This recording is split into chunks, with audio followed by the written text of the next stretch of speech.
Welcome to our usual hobbies. I'm Meek Nomicon, and today I play for the game The Creature. When Frankenstein's evil creature approaches us, we must decide how we're going to respond. Will we react with kindness, or treat him with loathing like so many others?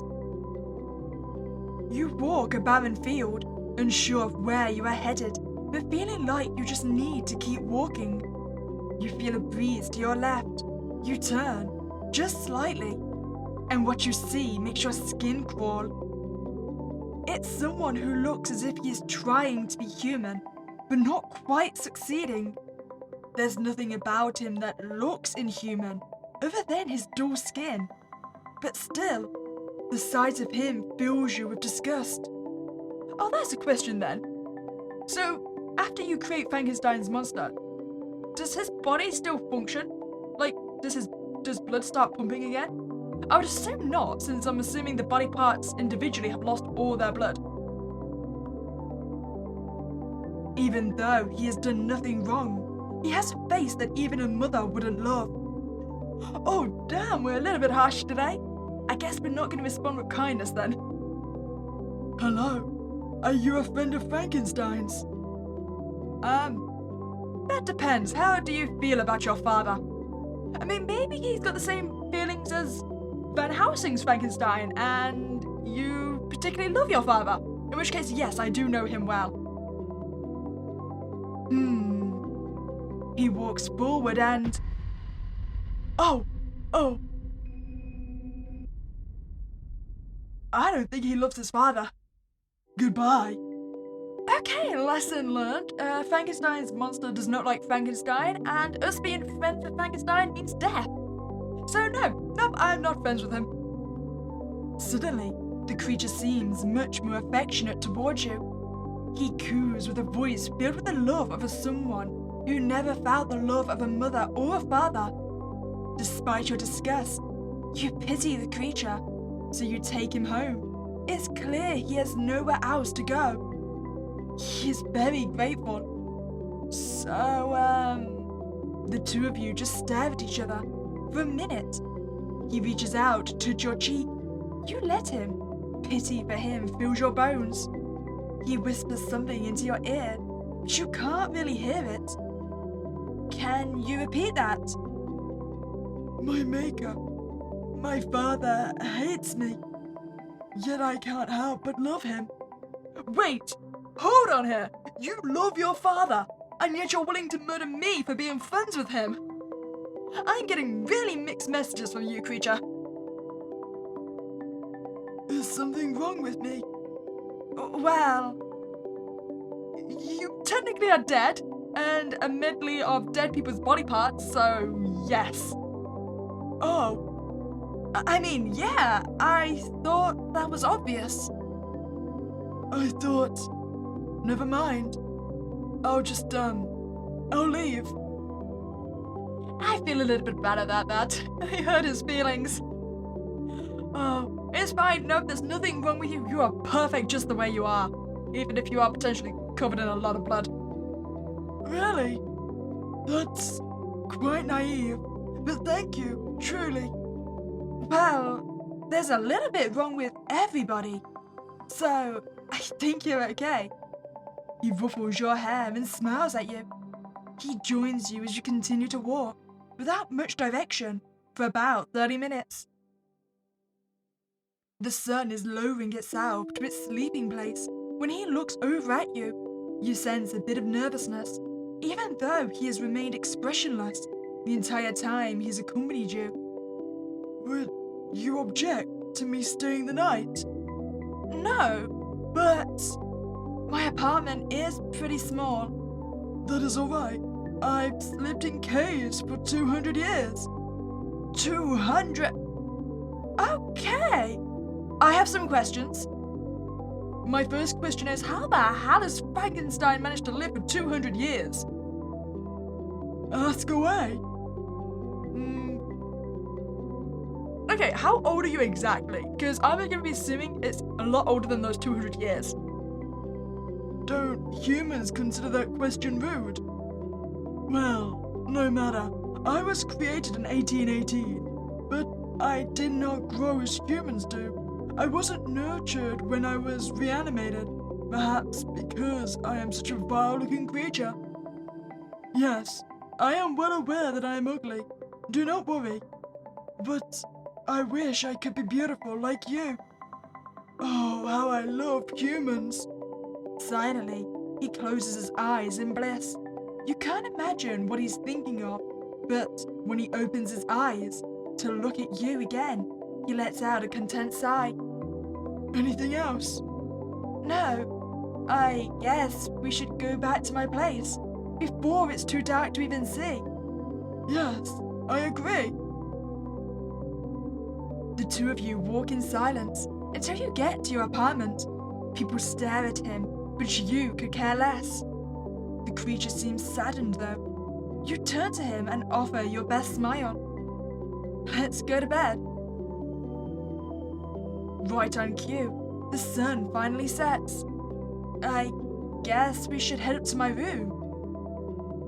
The two of you walk up into your cheap but cozy bedroom. He doesn't say anything, but the creature looks pleased.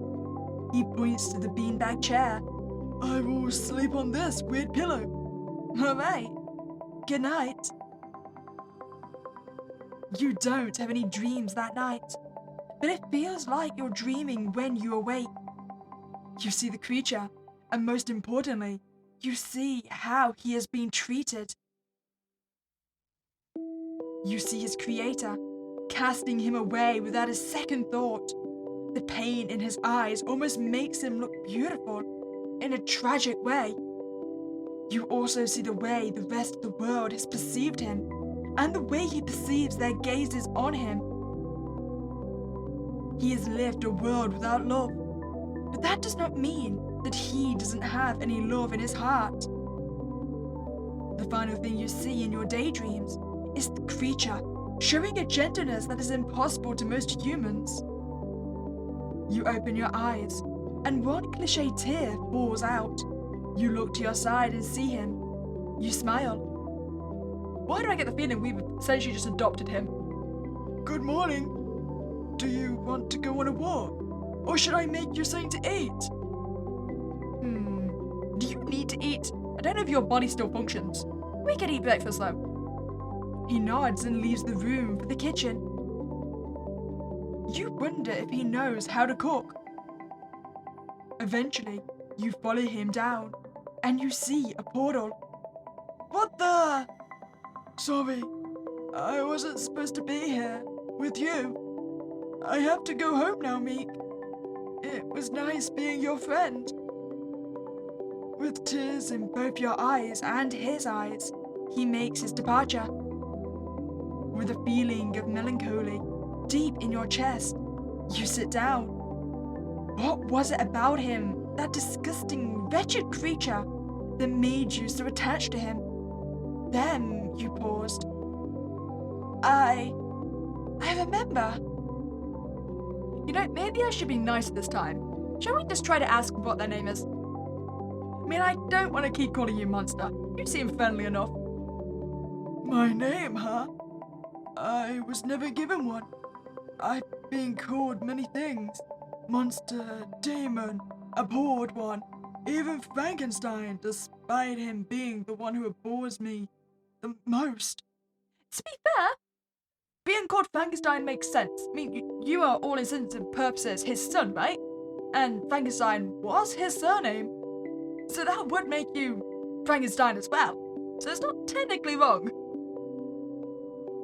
But I don't actually have a name. You can call me whatever you like. I do like the name Jonathan, if that helps. Alright, Jonathan. I approve. He is definitely my favourite character in The Mummy. Do you reckon we can escape the portal if we just go for a walk instead? The creature smiles. He seems relieved. The two of you head outside. You feel happy. Even if he's a bit odd-looking, he has been sweet to you. You reach out and hold his hand. He squeezes yours in return. The two of you share a look of understanding, then keep walking. In a way, you were a lot like him. Ugly, abhorred. He stops in front of a river. This is my favorite place. It's one of the only rivers that's still unruined by pollution of tourists. You come here a lot? Yeah. Can we start coming here together? You smile at him. He looks so wise. I wouldn't dream of it any other way. I love you. I should have probably predicted I was getting into romancing Frankenstein's monster, shouldn't I? It seems to happen in most games I play. So, why did you sleep in caves anyway? What a silly question. I only slept in them out of necessity, of course.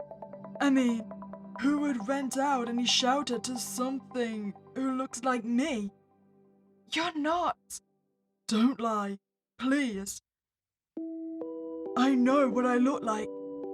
I was going to say, you're not just what you look like. You're more than that. You're what's inside. You poke his chest lightly, where a heart would be on a human, and where you hope his heart is located. But does he technically need a heart? I mean, I'm still not convinced he has blood that functions, or any other bodily functions for that matter. So would any organ be necessary? Maybe a brain. Maybe a brain still needs to be there. Oh, thank you. On to our last option. Let's be offensive now. So no offense. But what are you? I don't know. All I know is I'm a monstrosity who should never have existed. Looks like you hit a sore spot. Oh well. He refuses to make eye contact for a few seconds, but after you stare at him, he begrudgingly looks up. Well, I was murdered by, befriended, and then romanced by Frankenstein's monster. I'd say this was a successful endeavor. If you enjoyed your time there, I'd greatly appreciate if you could like this video and subscribe to this channel. But other than that, it was a spooky day and I'll catch you next time, guys.